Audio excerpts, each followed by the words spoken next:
Hi everyone, स्वागत है आप सभी लोगों का एक बार फिर से PWIT jam CSR net YouTube channel पर। क्या हाल चाल आप सभी लोगों को बहुत बहुत नमस्कार भाई, है ना। काफ़ी समय बाद ये मुलाकात हो रही है। हमने बहुत सारी पढ़ाइयाँ करी, क्षितिज बैच में बहुत सारी चीज़ें पढ़ी। अब लोगों ने IIT जैम के एग्ज़ाम दे दी हैं, अगले एग्ज़ाम के लिए भी तैयारियाँ चल रही है ना।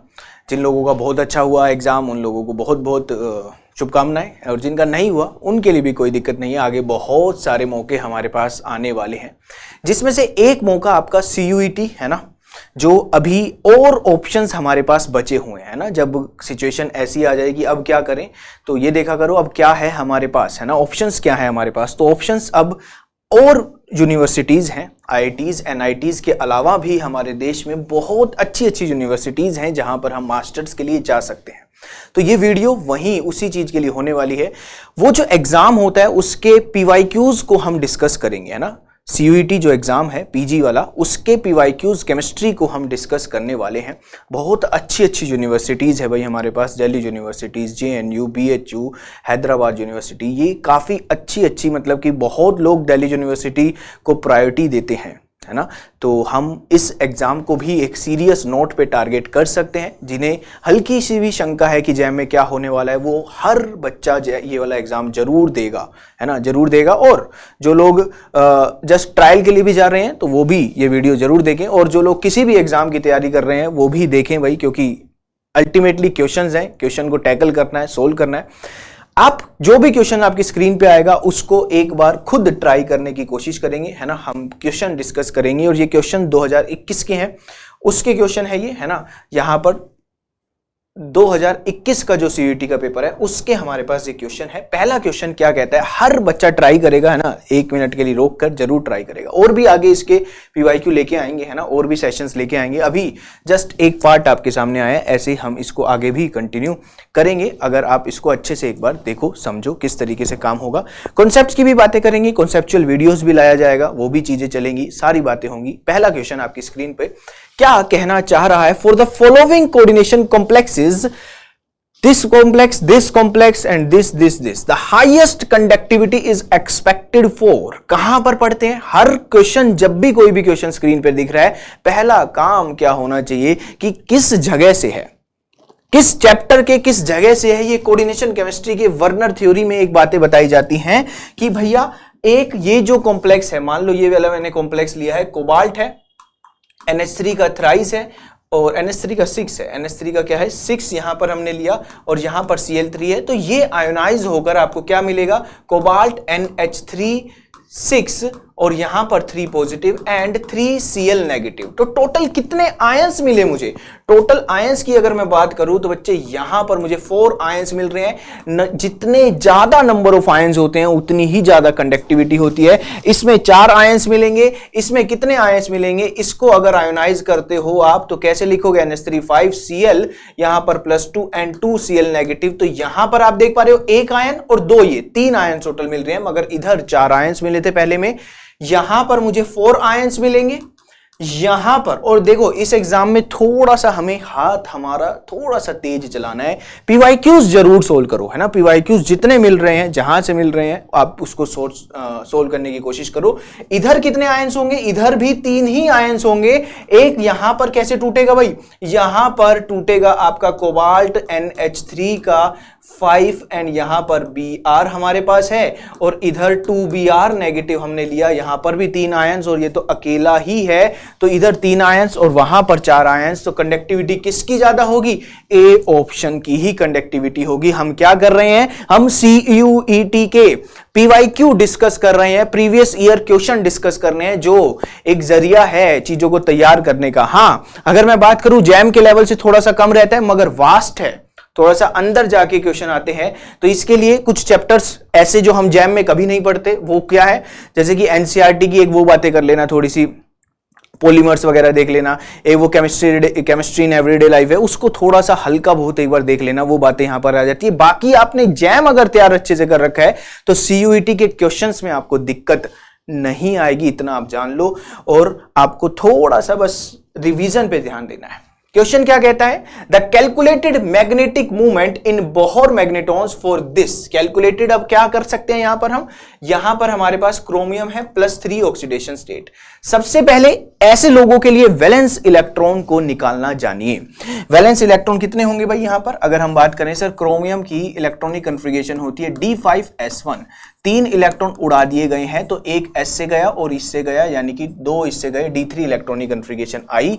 यहां पर मैंने D3 इलेक्ट्रॉनिक कन्फिगरेशन यहां पर हम लिखते हैं, तो एक, अगर इस तरीके से आप जा रहे हो, 1 2 3 इलेक्ट्रॉन भर दिए, तो अनपेयर्ड इलेक्ट्रॉन कितने आए भाई, यहां पर 3 आए, 3 अनपेयर्ड इलेक्ट्रॉन है। अगर हम यहां पर म्यू स्पिन ओनली लेते हैं, है ना, इसको चाहे आप इस तरीके से भी कर सकते हो, है ना, CFT में भी कोई लिख देते हैं 1 2 3, अनपेयर्ड इलेक्ट्रॉन कितने हैं, 3 ही है, तो यहां पर हम n × n+2 अगर लेंगे तो कितना आएगा, यहां पर यह आएगा 3 × 3+2, यानी कि कितना आया, ये आया 3 × 5। देखो यहां पर ऑर्बिटल कंट्रीब्यूशन तो वैसे ही नहीं होगा क्योंकि T2G सिमेट्रिकल फील्ड है, तो कैलकुलेटेड में सिर्फ और सिर्फ स्पिन ओनली ही आएगा, तो हमारा ये फॉर्मूला आएगा √15 यहां पर आ जाएगा बोहर मैग्नेटॉन।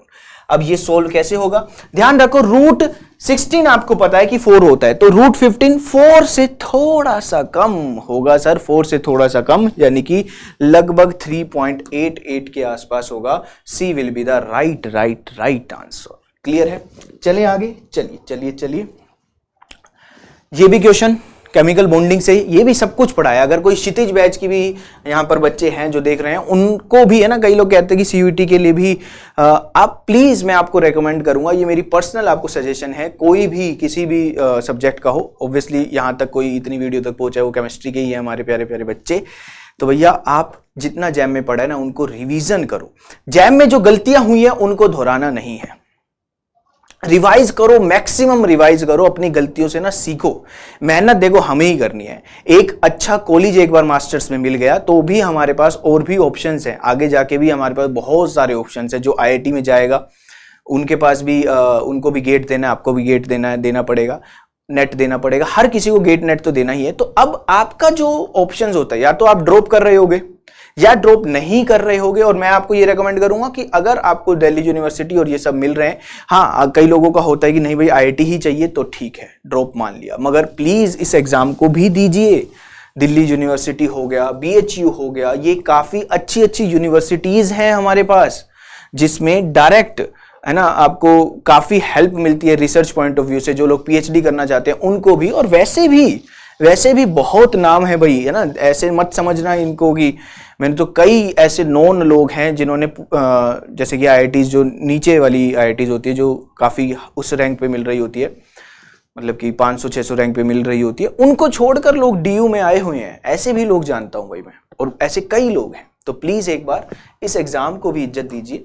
आप बिल्कुल मन बना के बैठे हैं IIT में जाएंगे, फिर भी इस एग्जाम को जरूर ट्राई करें, इसके भी रैंकर्स का उतना ही बोलबाला है भाई। Xf5 नेगेटिव अगर आपके पास है, ये जिनोन है, जिनोन के ऊपर नेगेटिव चार्ज, जिनोन के ऊपर वैलेंस इलेक्ट्रॉन की अगर हम बात करें, 4 5 6 7 8 वैलेंस इलेक्ट्रॉन, और एक नेगेटिव का लोन पे, एक नेगेटिव वाला ले लिया, एक फ्लोरीन यहां पर, दूसरा फ्लोरीन यहां पर, तीसरा, फोर्थ, फिफ्थ, एक लोन पेयर सर, दूसरा लोन पेयर। क्या कहानी बनी ये कहानी बनी आपकी 5 बॉन्ड पेयर +2 लोन पेयर वाली कहानी बनी। ये कहां पर पढ़ाया था आपको, स्टेरिक नंबर 7 में पढ़ाया था। इसकी ज्योमेट्री क्या होगी, इसकी ज्योमेट्री होगी पेंटागोनल बाय पिरामिडल, और अगर मैं इसकी शेप की बात करूं तो इसकी शेप क्या हो जाएगी, शेप इसकी कही जाती है क्या, पेंटागोनल। शेप और स्ट्रक्चर में कभी कंफ्यूज नहीं होना, इसे पेंटागोनल प्लेनर ही कहा जाएगा। अजी बोल तो दो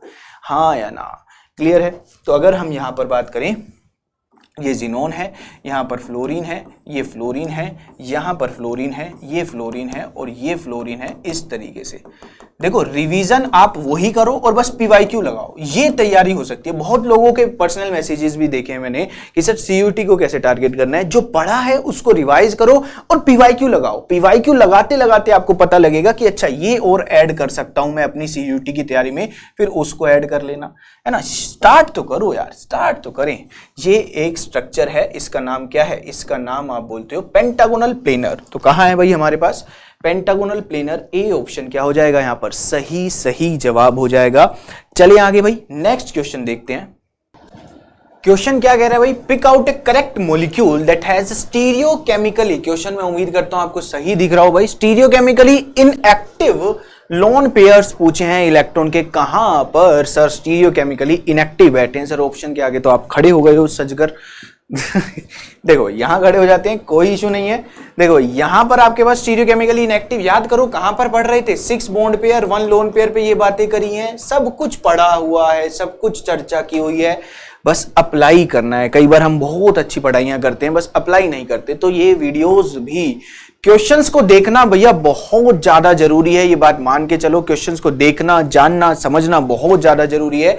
यहां पर देखो, इसमें ये आपने देखा था, इसका स्ट्रक्चर अब आपको पता होना चाहिए भाई। अब आप इतने सक्षम हो कि आप डायरेक्ट इनका स्ट्रक्चर लिखोगे। ये आपके पास इस तरीके से टी शेप का होता है ना। SF4 को अगर मैं बनाऊं तो वो कैसा होगा, कुछ इस तरीके का SF4 का स्ट्रक्चर होगा। यहां पर कौन सा, सीसा और टेलेनियम F5 नेगेटिव, टेलेनियम F5 नेगेटिव को अगर करना है, ये स्क्वायर पिरामिडल आएगा।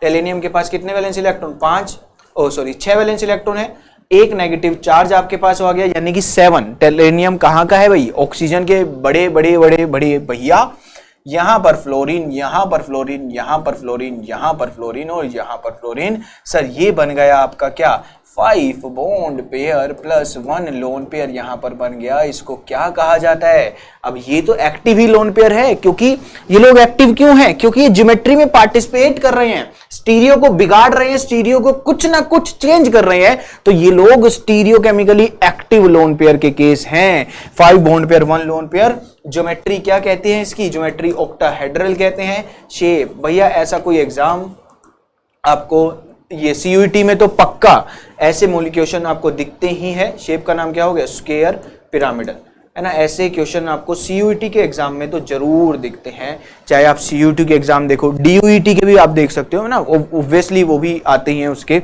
DUET जैसे अलग से भी होता है, तो उसके भी क्वेश्चन पेपर आप देख सकते हो। अब बचा क्या ऑप्शंस आपके पास, SbCl6, ये आपने पढ़ा है ना भाई, SbCl6 3 नेगेटिव हो गया। फिर उसके बाद आपने टेलेरेनियम Cl6 2 नेगेटिव पढ़ा है, आपने ये भी तो पढ़ा है ScCl6 2 नेगेटिव। यहां पर मैंने कहा था ये वाला आपके पास है केस सेलेरेनियम Cl6 2 नेगेटिव। यहां पर अगर मैं बात करूं, इसके पास कितने valence electron sir, 6 valence electron, 1 2 3 4 5 6, आप 2 नेगेटिव लेकर जा रहे हो तो 7 और 8 वैलेंस इलेक्ट्रॉन आपने दे दिए, ठीक है। यहां पर एक क्लोरीन, दूसरा, तीसरा, चौथा, पांचवा, 6, ठीक है। यहां पर इस तरीके से हमारे पास बन गया है, ये क्या बना, ये हमारे पास बना 6 बॉन्ड पेयर 1 लोन पेयर। इसमें मैंने आपको कह रखा है कि ऐसा केस जब भी बने तब आपको कहां पर जाना है भैया, आपको साइड एटम चेक करने जा रहा है, सब कुछ पढ़ा हुआ है, ये भी देखा था हमने, है ना। Check side atom, chemical bonding की 4 वीडियो पड़ी है, चारों वीडियो अगर आप देख लेते हो, हाँ 4 ही है। अगर किसी को सीधा क्वेश्चन देखना है, पहली वीडियो में हमने बेसिक बात करी है, पहली वीडियो अगर आपका मन नहीं है देखने का तो ठीक है, मगर तीनों वीडियो काम की है। दूसरी वीडियो में हमने स्ट्रक्चर्स की बातें करी है, तीसरी वीडियो में हमने डाइपोल मूवमेंट और इनकी बातें करी है, और 4th वीडियो में हमने मॉलिक्यूलर ऑर्बिटल थ्योरी की बातें करी है, जो कि बहुत इंपॉर्टेंट है। तो जाइए वहां पर, अब किसी को लग रहा है कि रिविजन कैसे, वो देखना कैसे, तो वो वीडियोज पड़ी है भैया। पेपर का नाम बदल जाने से कंटेंट थोड़ी ना बदल जाएगा, थोड़ा सा तो समझो। Check side atom, side atom क्या है sir, side atom are large, side atom क्या है, बड़े बड़े हैं। अगर साइड एटम बड़े बड़े हैं तो यहां पर एक्सक्लूजन होता है सर, लोन पेयर का हम क्या कहते हैं, एक्सक्लूजन ऑफ s ऑर्बिटल। ये जो हाइब्रिडाइजेशन है ये आपकी sp3d3 नहीं बता सकते, ये गलत हो जाएगा। ये हाइब्रिडाइजेशन कौन सी है, p3d3 है। क्यों, क्योंकि जो ये लोन पेयर है ये स्टीरियो केमिकली इनएक्टिव है। ये हमारा सेलेनियम, यहां पर क्लोरीन क्लोरीन क्लोरीन और ये क्लोरीन और यहां पर क्लोरीन और इस तरीके से क्लोरीन, हम कहते हैं साइड एटम बड़े बड़े हैं। तो हमारा जो लोन पेयर है वो दबा हुआ है, दबा हुआ है, यानी कि क्या, स्टीरियोकेमिकली इनएक्टिव लोन पेयर का एग्जांपल है। किसका एग्जांपल है जी ये, स्टीरियोकेमिकली इनएक्टिव लोन पेयर, ऐसे लोन पेयर जो पार्टिसिपेट ना करें, स्टीरियोकेमिकली इनएक्टिव लोन पेयर इसे कहा जाता है। अगर ये चेक कैसे करते हैं, 6 बॉन्ड पेयर 1 लोन पेयर हम देखते हैं, फिर साइड एटम चेक करते हैं, साइड एटम बड़े हैं तो हम एक्सक्लूजन ऑफ s ऑर्बिटल लगा देते हैं। सिर्फ एक एक्सेप्शन भी यहां पर लिखा हुआ है, BrF6 नेगेटिव वाला भी ध्यान रखना, वो भी इसी का ही केस है, जबकि फ्लोरीन वहां पर स्मॉल होता है मगर इसी के अंडर रखा जाता है, उस पर हमें है ना वो ध्यान रखने वाली बातें हैं। तो स्टीरियोकेमिकली इनएक्टिव इसे कहा जाता है। अगर मान लो आपसे ये पूछ ले कि इसकी ज्योमेट्री क्या है, तो ज्योमेट्री इसकी क्या बताई जाएगी, ऑक्टाहेड्रल ही बताई जाएगी। और शेप क्या बताई जाएगी, शेप भी क्या बताई जाएगी, ऑक्टाहेड्रल ही बताई जाएगी, क्योंकि ये स्टेरिक नंबर किस में चला जाता है, 6 में चला जाता है। 6 बॉन्ड पेयर ही गिने जाते हैं, इसके 0 लोन पेयर मानते हैं हम, क्योंकि वो लोन पेयर क्या है, स्टीरियोकेमिकली इनएक्टिव है। VSEPR थ्योरी उन्हीं लोन पेयर की बात करती है जो हमारे स्ट्रक्चर को तोड़े, फोड़े, डिस्टोर्ट करें, उन्हीं लोगों की बात करती है VSEPR थ्योरी। जो लोग तोड़फोड़ नहीं कर सकते, डिस्टोर्शन नहीं कर सकते, उन लोगों को स्टीरियोकेमिकली इनएक्टिव। ये एग्जांपल लिमिटेशन है VSEPR का। VSEPR इसको स्टेरिक नंबर 7 में ही मानता है, मगर हमें पता है ये स्टेरिक नंबर 6 का केस है।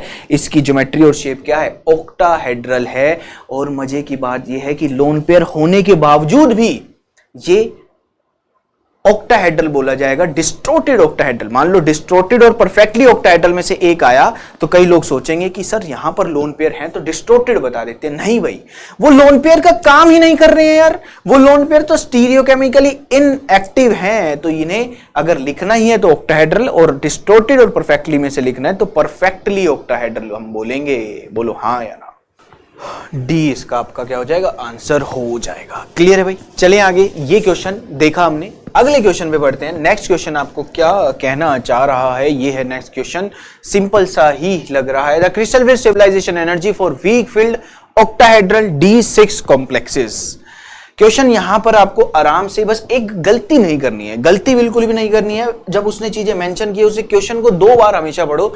वीक फील्ड ऑक्टाहेड्रल D6 यानी कि D6 इलेक्ट्रॉनिक कन्फिगरेशन, मगर वीक फील्ड लिगेंड में वो कह रहा है ये 1, ये 2, ये 3 और यहां पर 1, 2। इस तरीके से आप इलेक्ट्रॉन भरोगे। कैसे जाएंगे इलेक्ट्रॉन भरते हुए, यहां पर 1 भरा, यहां पर 2, यहां पर 3। वीक फील्ड में क्या कहते हैं सर, हाई स्पिन कॉम्प्लेक्स बनता है, यानी कि अनपेयर्ड इलेक्ट्रॉन बनते हैं 1, 2 इस तरीके से। ठीक है, अब देखो ये स्प्लिटिंग आप करते थे, इसका कंट्रीब्यूशन होता था -2/5 डेल O। अगर पॉइंटों में जा रहा है तो -0.4 डेल O कंट्रीब्यूशन, और इसका ऊपर वाले का जो डिस्टेबलाइजेशन होता है वो 0.6 डेल O होता है। क्लियर है भाई। अब यहां से इसकी CFSC कैसे निकलेगी, ये तो यार गड़बड़ कभी नहीं करेंगे हम, इतने तो समझदार हैं। 4 इलेक्ट्रॉन की कंफिगरेशन -0.4 डेल O, और यहां पर सर 2 इलेक्ट्रॉन की कंट्रीब्यूशन 0.6 डेल O। हमारे पास कितना आ गया, ये आपके पास आ गया माइनस का 1.6 डेल O प्लस का 1.2 डेल O, यानी कि ये आपके पास बना -0.4 डेल O हमारे पास बन जाएगा ऑप्शन में हमारे पास। अब देखो ऑप्शन में कहीं पर भी माइनस नहीं है, तो माइनस जस्ट रिप्रेजेंट करता है कि एनर्जी रिलीज हो रही है। इसमें हमें डिबेट में नहीं जाना कि माइनस, CFSC आपकी हमेशा ही माइनस में आएगी। CFSC जब सोल्व करने जाओगे हमेशा ही माइनस में आएगी, उसने कहीं पर भी माइनस नहीं दिया। अगर मान लो ऐसा ऑप्शन क्रिएट करता, एक 0.4 डेल O और दूसरा ऑप्शन क्या करता, वो -0.4 डेल O, तो हम माइनस वाले को ट्रिक करते। अगर उसने माइनस नहीं किया है, अब सारे ही पॉजिटिव है, तो हमें 0.4 यानी कि वो मैग्नीट्यूड के बारे में बातें कर रहा है, तो हमने उसका आंसर कर दिया। क्लियर है, ठीक है भाई। और भी क्वेश्चंस आएंगे है ना, और भी इस ये वाली अगर आप जरूर बताना है ना, इसको हम आगे भी कंटिन्यू करेंगे, और भी कॉन्सेप्ट भी लेकर आएंगे जो इंपॉर्टेंट होगा नेट के लिए, गेट के लिए, IIT जैम के लिए, CUET के लिए। कॉन्सेप्ट देखो सारे ही इंपॉर्टेंट है। हाँ, कुछ कॉन्सेप्ट ऐसे हैं जो CUET और IIT जैम में नहीं आते, वो नेट गेट के लिए आते हैं, तो उनके लिए अलग आ जाएगा, आपके लिए कुछ अलग आ जाएगा, आएंगी चीजें सारी। ठीक है, हालांकि वीडियोस मैं आपको पर्सनली दोबारा रेकमेंड करूंगा कि अगर आपको देखना है तो क्षितिज बैच को एक बार गो थ्रू हो जाओ। इनऑर्गेनिक केमिस्ट्री तो भैया आपकी वहां पर पूरी क्या सब कुछ ही वहां पर आपको पूरा करवाया हुआ है, तो आप जाकर देखिए, समझिए, क्वेश्चन आपके बन जाएंगे। ये क्वेश्चन देखते हैं, calculate the effective nuclear charge experience by the 4s for potassium. देखो भाई, पहले पोटेशियम है, K = 19। यहां पर इसकी इलेक्ट्रॉनिक कन्फिगरेशन अगर मैं लिखूं 1s2 लिखा, 2s2 लिखा, 2p6 कितने 10 इलेक्ट्रॉन हो गए, 3s2 12, 3p6 18, एंड यहां पर क्या 4s1। रूल क्या होता है सर, जब लास्ट इलेक्ट्रॉन एस या पी सब शेल में बैठा जाए, जेड इफेक्टिव कैसे निकाला जाता है, जेड इफेक्टिव निकाला जाता है कैसे भैया, जेड माइनस सिग्मा से, है ना, जेड माइनस सिग्मा से। स्लेटर रूल भी आपको करवा देंगे भाई, एक वीडियो स्लेटर रूल्स की भी ले आएंगे, मगर अभी स्लेटर रूल्स पूरा ही एक्सप्लेन कर देता हूं, समझो। यहां पर जेड माइनस सिग्मा से निकाला जाता है। ये सिग्मा क्या होता है, सिग्मा होता है आपके पास क्या, स्लेटर कांस्टेंट, ठीक है, स्लेटर कांस्टेंट हम इसे कहते हैं। देखो समझो, ध्यान से समझो, पूरा ही कर लेते हैं एक बार में ही।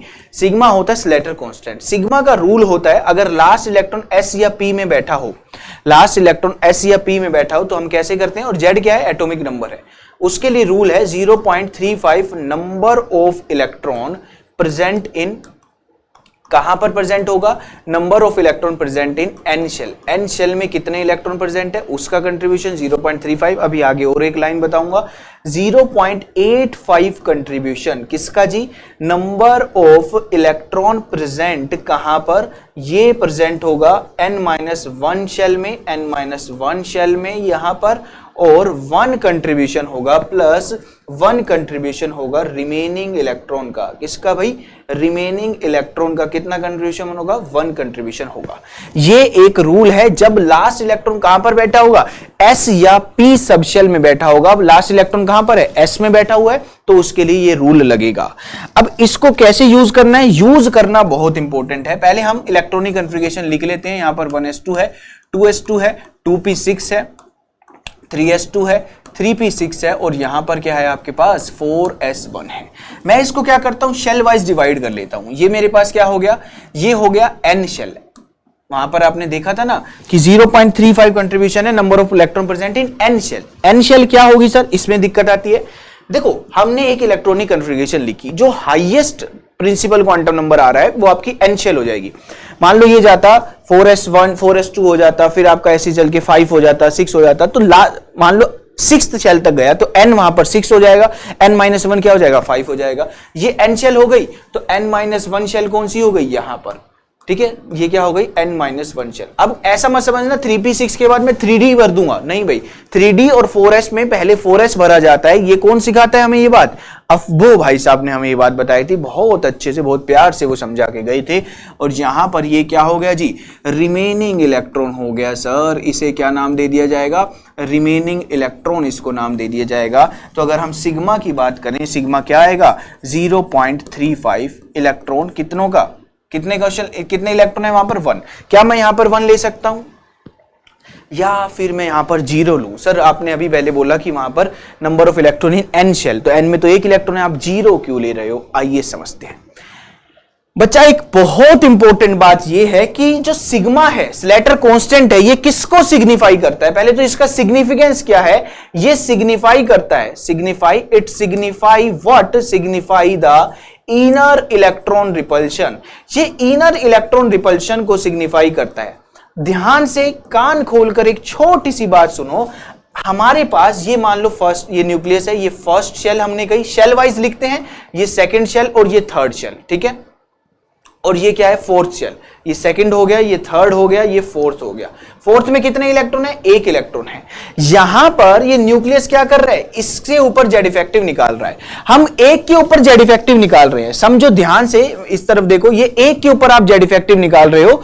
क्या इस शेल में, क्या इस फोर्थ शेल में कोई और इलेक्ट्रॉन है जो इसको रिपल्शन देगा, कोई नहीं है सर, 4s ही था, 4s में एक ही इलेक्ट्रॉन था, फोर्थ शेल में कोई और ऐसा इलेक्ट्रॉन है ही नहीं जो उसको रिपल्शन दे।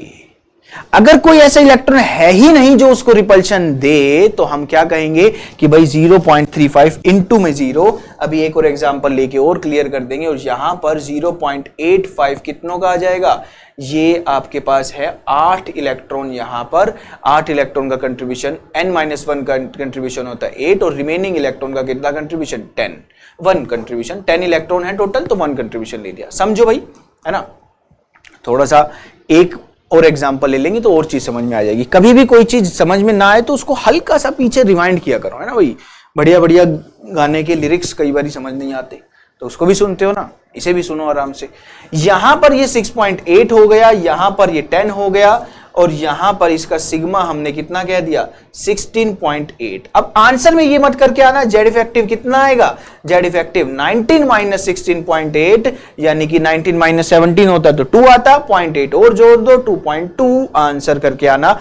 आपको पता है ये एग्जाम्पल करवाया जाता है नोटबुक में, क्यों? क्योंकि ये हाउसक्राफ्ट का एक सोल्ड एग्जाम्पल है ना। हाउसक्राफ्ट बुक में पोटेशियम और बेरिलियम के बारे में चर्चाएं की हुई है।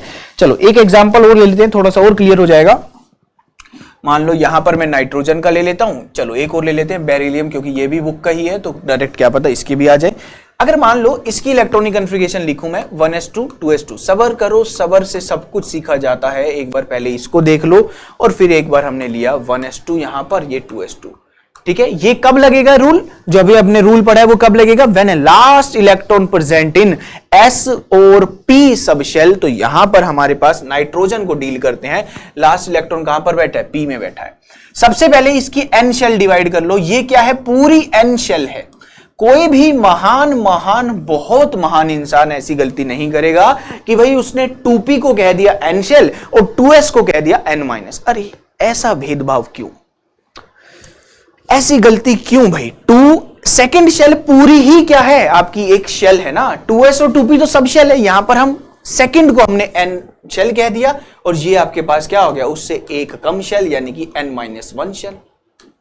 अब रिमेनिंग शेल कहां से लाऊं, जब है ही नहीं तो कहां से लाएं, क्यों लाएं रिमेनिंग शेल। अब इसका अगर हम कंट्रीब्यूट करें sigma 0.35 electron present in n shell, n में कितने हैं भाई, अब ये पूरी ही n शेल है। अरे शेल तो सेकंड होगी ना, 2s और 2p तो सब शेल होगी, तो कितना इलेक्ट्रॉन का कंट्रीब्यूशन लूं, अरे बता दो यार, ऐसे मत करो।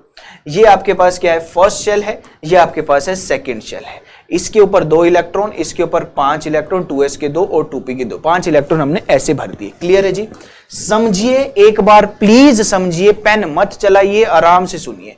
एक के ऊपर आप जेड इफेक्टिव निकाल रहे हो, बाकी 4 इलेक्ट्रॉन हैं जो इसको रिपल्शन देंगे, ये चारों के चारों रिपल्शन इसको देंगे, तो 0.35 इनटू में कितना भर दोगे आप, 4 भर दोगे। कहने का मतलब है अगर मान लो कोई लास्ट इलेक्ट्रॉन बन रहा है 4s2, ठीक है, तो 0.35 कितना आएगा सर, एक के ऊपर फाइंड आउट करोगे और एक इसको रिपल्शन देगा, तो 0.35 इनटू में 1 आ जाएगा। अब यहां पर अब ये तो इनर इलेक्ट्रॉन्स जो हैं n-1 वाले हैं वो तो सब के सब ही रिपेल करेंगे, तो यहां पर आपने लिया 0.85 इनटू में कितने, 2 इलेक्ट्रॉन है, ये आपका बनेगा 0.35 4 जा 0.35 2 जा कितना होता है 0.7 और 0.7 दोबारा जुड़ जाएगा, ये आपका कितना आएगा 1.4 आएगा। 0.85 इंटू 2, 0.8 होता है आपका 1.6, 0.85 इंटू 2 कितना हो जाएगा 1.7 हो जाएगा। 1.4 और 1.7 17 और 14 कितने होते हैं 31 होते हैं, तो यहां पर हमारे पास ये कितना आ जाएगा 3.1 आ जाएगा। जेड इफेक्टिव कितना आएगा भाई, जेड इफेक्टिव आपके पास आ जाएगा, कैलकुलेटर आप देख सकते हो इसी तरीके से ही होगा, 7 माइनस 3.1 यानी कि कितना 3.9 जेड इफेक्टिव आ जाएगा। लास्ट इलेक्ट्रॉन पर 3.9 फील किया जा रहा है। एक बार इसका आंसर अब आप खुद ट्राई करेंगे। ये आपकी n शेल हो गई है जी, कौन सी शेल हो गई है भैया, n शेल, और ये क्या हो गई है आपके पास n-1 शेल यहां पर हो गई है। सिग्मा कितना आएगा 0.35। भैया देखो 2s2 है, ये न्यूक्लियस है, यहां पर इस तरीके से हम करेंगे 1 2 1 2, ठीक है। फर्स्ट शेल ये रही, सेकंड ये रही, एक के ऊपर फाइंड आउट किया जा रहा है, एक उसको रिपल्शन दे रहा है ना, 0.35 इंटू में 1 प्लस 0.85 इंटू में कितना 2, क्योंकि इसका तो 2 ही, सॉरी भाई, लगता है कोई याद कर रहा है भाई, क्यों याद कर रहा है 0.35 हिचकी जब शुरू हो जाती है ना, 0.35 इंटू में 0.1 है तो ये 0.35 ही हो जाएगा, और यहां पर क्या हो जाएगा, ये हो जाएगा सर 1.7, कितना हो जाएगा 1.7 हो जाएगा। ये कितना बन जाएगा, ये आपके पास बन जाएगा 2.05 बन जाएगा, है ना, 1.7 एंड 0.35। अब जेड इफेक्टिव कितना है, बेरिलियम का एटॉमिक नंबर कितना होता है 4 होता है भाई, इसका 7 होता है, इतना तो आप कर ही लोगे, है ना। यहां पर 4 माइनस 2.05 यानी कि आंसर कितना आ जाएगा 1.95। प्लीज ध्यान रखना, क्या पता ये आ जाए। तो ये स्लेटर रूल वाली थोड़ी सी बातें चर्चाएं हमने कर ली हैं, आगे चलते हैं और बातों को करते हैं। एक अलीन्स दी है, hybridisation of the central carbon of allenes. Allenes क्या होता है? ये आपका अलीन होता है। इस तरीके से एक हमने सबसे बेसिक वाली बात करी, ये एक हमने अलीन ले लिया। सेंट्रल एटम की, अरे सर ये क्या पूछ लिया, ये तो हम हमारा पहला एग्जांपल रखते हैं जब हम स्टेरिक नंबर को शुरू कर रहे होते हैं। जाकर देखो केमिकल बॉन्डिंग के सेकंड लेक्चर में ये बात करी हुई है, ये एग्जाम्पल ही वहां पर आपको दिख जाएगा। यहां पर इसका 1 सिग्मा, ये दूसरा सिग्मा। स्टेरिक नंबर में क्या काउंट होते हैं? सिग्मास काउंट होते हैं सर।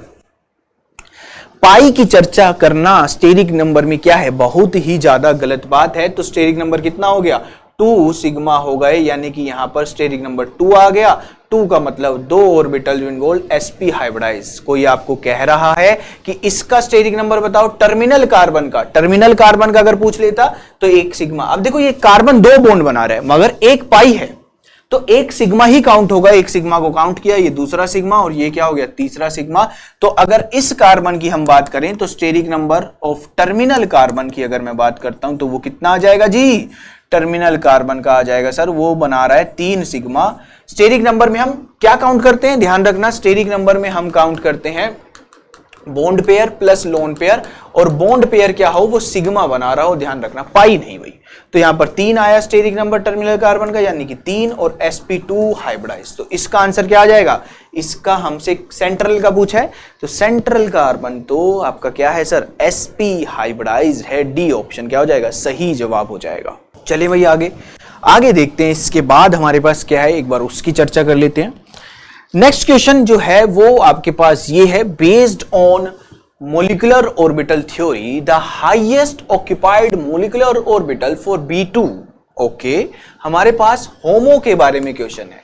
देखो क्वेश्चन जब भी स्क्रीन पे आए तो पहला कर्तव्य है ना, क्वेश्चन आता है या नहीं आता ये कब जज हो पाता है? जब हम क्वेश्चंस के ऑप्शन देखते हैं। यहां पर तो समझ में आ गया कि भाई MOT के बारे में पूछा है, B2 के बारे में पूछा है। जैम में भैया 3 क्वेश्चन मोलिकुलर ऑर्बिटल थ्योरी के हैं और तीनों अगर तरीके से पढ़े हुए हैं ना, डिटेल में पढ़े। एक तो B2 का ही था, B2 का मैग्नेटिक मोमेंट पूछा था, तो अनपेड इलेक्ट्रॉन यहां पर कितने आते हैं? 2 अनपेड आते हैं। उन 2 अनपेड इलेक्ट्रॉन को यूज करके आंसर मैग्नेटिक मोमेंट निकाल लेते हैं। चलिए ऑप्शंस बाद में पढ़ेंगे, पहले B2 का मोलिकुलर ऑर्बिटल डायग्राम बना लेते हैं। यहां पर B2 के पास कितने हैं? 10 इलेक्ट्रॉन है।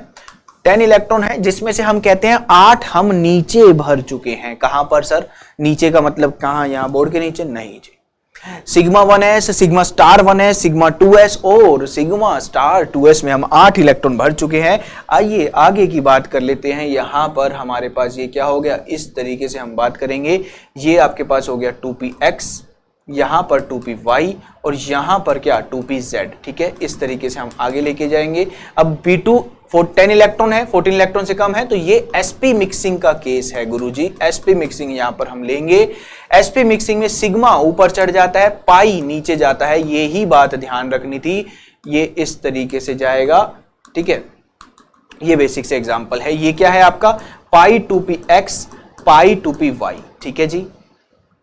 अगर किसी को पूरा मोलिकुलर ऑर्बिटल डायग्राम देखना है तो केमिकल बॉन्डिंग की प्लेलिस्ट में जाके 4th वीडियो देख लेना। 4th वीडियो में पूरा करवाया गया है, आराम से ना आप जाकर देखो। जो सरी भैया पूरा आप ही के लिए ही है सब कुछ वहां पर।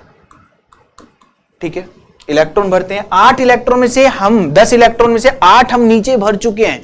नीचे भी डायग्राम होता है भाई, इससे पहले भी 2p से पहले 2s का बनेगा, sigma 2s, sigma star 2s, उससे पहले sigma 1s, sigma star 2s। तो यहां पर आपका सिग्मा 1s होता है, सिग्मा स्टार 2s होता है, सिग्मा स्टार 1s हम कहेंगे। ठीक है, सिग्मा स्टार 1s हम कहेंगे, फिर हम कहेंगे सिग्मा 2s, फिर कहेंगे सिग्मा स्टार 2s, फिर कहीं जाके ये वाला बनता है, फिर कहीं जाके ये बनता है। तो यहाँ पर 2, 2 4, 2 6, 2 8, 8 इलेक्ट्रॉन यहाँ पर भर दिए, 9 और 10। होमो मतलब हाईएस्ट ऑक्यूपाइड मोलिकुलर ऑर्बिटल। ये ऑक्यूपाइड है, ये ऑक्यूपाइड है, इससे ऊपर कोई भी ऑक्यूपाइड नहीं है। तो ये क्या है भाई? ये आपका होमो है सर। क्या है जी? हाईएस्ट ऑक्यूपाइड मोलिकुलर ऑर्बिटल है। आइए समझते हैं अब क्वेश्चन क्या कहता है। क्वेश्चन कह रहा है कि आपको बताना है कि 2 अनपेयर्ड इलेक्ट्रॉन्स है विद पैरेलल स्पिन्स, एक एम्प्टी ऑर्बिटल है। ये गलत है भाई, दोनों आपका क्या है? वहां पर आपके ऑर्बिटल खाली नहीं है, होमो आपके क्या है? भरे हुए हैं। 2 unpaired electron with 1 parallel and another anti parallel spin, ये भी गलत है। एक पेयर्ड इलेक्ट्रॉन है, पेयर्ड भी इलेक्ट्रॉन नहीं है, दो अनपेयर्ड इलेक्ट्रॉन है, ये बात ध्यान रखना। ऑर्बिटल एम्प्टी नहीं है, ऑर्बिटल खाली नहीं है, उसमें इलेक्ट्रॉन भरे हुए हैं, एक एक इलेक्ट्रॉन तो है ना। अब ये सिंपल सी बात यहां पर कह रहा है, देखो दो अनपेयर्ड इलेक्ट्रॉन है और दोनों की पैरेलल स्पिन है, दो अनपेयर्ड इलेक्ट्रॉन है जी। यहां पर दोनों अनपेयर्ड इलेक्ट्रॉन में अगर हम बात करें, two unpaired electron has parallel ही तो है, सेम ही तो है, यहां पर हम कहते हैं अपोजिट नहीं कह रहे हैं। तो आंसर यहां पर क्या आ जाएगा, इसका आंसर यहां पर हो जाएगा क्या, A option will be the right answer. Opposite कैसे होती, जब एक ही ऑर्बिटल में भर रहे होते भैया, एक ही ऑर्बिटल में दोनों इलेक्ट्रॉन भर रहे होते तब पैरेलल और एंटी पैरेलल आती, ये तो अलग अलग में भर रहे हैं। तो हमारा आंसर क्या आ जाएगा, ए ऑप्शन सही जवाब हो जाएगा। चलिए नेक्स्ट क्वेश्चन देखते हैं। नेक्स्ट क्वेश्चन हमारे पास क्या है भाई, ओके ये हमारे पास क्वेश्चन है। क्वेश्चन को देखते ही कहां से है ये क्वेश्चन, ये बारे में बात करना बहुत जरूरी है। Which of the following Metlo enzyme convert carbon dioxide, आपको बहुत बार कहा है कि कार्बन ये फंक्शंस मेटलो एंजाइम से क्वेश्चन आएंगे, मेटलो एंजाइम से भी आपके क्वेश्चन दिखते हैं, बायो इनऑर्गेनिक से भी एक सिंपल सा क्वेश्चन था, एक तो जिंक पूछ लिया था, शायद कार्बोनिक एनहाइड्रेट जैम की बात कर रहे हैं, जिंक का आंसर आना था। एक फ्री हेम को O2 कैसे ट्रीट करता है, हेमाटीन बना लेता है ना, वो भी हमने बात करी हुई है। तो यहां पर आपके पास ये कन्वर्जन कहा है कि CO2 का हाइड्रेशन करके उसको कार्बोनिक एसिड बनाना। ये कार्बोनिक एसिड बेसिकली ये क्या है, CO3 नेगेटिव ही है, CO3 नेगेटिव ही है। तो ये कौन करता है, ये करता है सर आपका कार्बोनिक एनहाइड्रेज। शुरू में ही दो एंजाइम पढ़े थे, एक कार्बोनिक एनहाइड्रेज और एक carbonic peptidase. Peptidase peptide chain को तोड़ता है और ये पेप्टाइड चेन को तोड़ता है, ये क्या करता है, ये वाला काम करता है, CO2 को कार्बोनिक एसिड में, कार्बोनेट्स में एक तरीके से बदल रहा होता है। बायो इनऑर्गेनिक की भी वही 3.25 घंटे की एक वीडियो पड़ी हुई है, उसे जाकर देख लेना अगर रिवीजन करना है तो, है ना। कुछ अलग से मत पढ़ो, जो पढ़ा है उसे स्ट्रोंग करो, ये बात ध्यान रखो, जो पढ़ा है वो उसे स्ट्रोंग करो, है ना। जो जैम में पढ़ा है उसे रिवाइज करो, बार बार जो गलतियां हुई है उससे सीखो भाई, है ना। अपनी गलतियों से इंसान सबसे ज्यादा सीखता है। ऑब्वियसली मैं आपको कहता ही हूं कि आपको कोई इंसान बता रहा है कि यार ये पेपर में मेरे से गलती हुई है, तो वो भी नोट डाउन करो, अच्छा हाँ ऐसी गलतियां होती है, तो वो आपने अगर सुन भी ली ना, सुना करो। कोई आपस में डिस्कस, इसीलिए कहते हैं आपस में डिस्कस भी करना बहुत जरूरी है। मैं ये नहीं कह रहा पेपर के बाद एक दूसरे से बैठ जाओ सोल्व करने, मगर कैसा बाद में जब पेपर हो गए हैं, है ना, बातचीत हो रही है, तो किसी की गलती सामने आ रही है तो उससे अरे ये गलती कर दी ऐसे करने की बजाय उस गलती को एब्जॉर्व करो कि हाँ ये गलती, भाई मैंने खुद ऐसी ऐसी गलती की है, तो आप मुझे ही कह दोगे कि अरे सर ये गलती कैसे कर सकते हो आप तो हमारे सर हो। सबसे गलतियां होती हैं, ये बात लिख के ले लो, नई गलतियां होती है ना। मान लो कि हम बहुत सारी गलतियां करने के लिए बने हैं, तो मैं तो ये कहता हूं कि जितनी गलतियां करनी है वो इन क्वेश्चंस प्रैक्टिस करते टाइम ही कर लो। अब यहां पर गलती कर रहे हो तो वो पेपर में तो जरूर नहीं होगी, और पेपर में कोई नहीं होगी उसकी टेंशन हम नहीं लेंगे, वो कहां उधर ही जन्म होगा उसका। कोशिश करेंगे मिनिमाइज कर सके, हम मिनिमाइज कर सकते हैं, रेक्टिफाई कर सकते हैं, जो चीजें एक बार हो गई हैं उसे दोबारा ना हो, इतना काम हम कर सकते हैं, ठीक है। तो जो CUET को टारगेट कर रहे हैं उनके लिए ये एक बहुत इंपॉर्टेंट सलाह है मेरी कि प्लीज बच्चा आप रिवीजन पे ध्यान दो, जो चीजें आपने पढ़ी है ना उनको बार बार एक बार रिवाइज करो, और इसके PYQs को देखो। अलग से कुछ और प्रैक्टिस करने की बजाय सिर्फ रिवीजन और practice, revision practice, revision practice, और अपने थोड़ी सी क्वेश्चन करने की जो पावर है उससे थोड़ी सी बढ़ा लो, ठीक है। सिंपल ही क्वेश्चन आते हैं, बिल्कुल ही सिंपल क्वेश्चन आते हैं। अगर आपको और भी ज्यादा देखने हैं तो JEE मेंस के थोड़े से, मेंस के, एडवांस की नहीं हुई, मेंस की थोड़ी सी देख लेना, बिल्कुल सिंपल, बस प्रैक्टिस आपकी पूरी हो, ठीक है। सिलेबस गो थ्रू करके कोई नया ऐसा टॉपिक है जो आपको दिख रहा है वो एक बार देख लेना, पढ़ लेना। बाकी जो आपने जैम में पढ़ा है, जैम में मोस्टली सब कुछ कवर हो जाता है। जैम का लेवल थोड़ा सा हम, क्वेश्चन लेवल हम थोड़े से ऊपर मानते हैं, इसमें थोड़ा सा हमें प्रैक्टिस अच्छा हो, रिवीजन अच्छा हो, तो हमारा CUET बेस्ट हो जाता है, ठीक है। प्लीज रिवीजन पे ध्यान दीजिए। धन्यवाद इस वीडियो को देखने के लिए, अपना कीमती समय देने के लिए बहुत बहुत शुक्रिया। और मिलेंगे और लेक्चर्स के ऐसे ही कुछ और इंटरेस्टिंग बातें करते रहेंगे, कुछ टॉपिक्स के साथ, कुछ फिर से PYQs के साथ हम मिलते रहेंगे और उसमें चर्चाएं करेंगे। तब तक के लिए कृपया करके जिस भी जगह हो बढ़िया से पढ़ते रहिए। Thank you so much.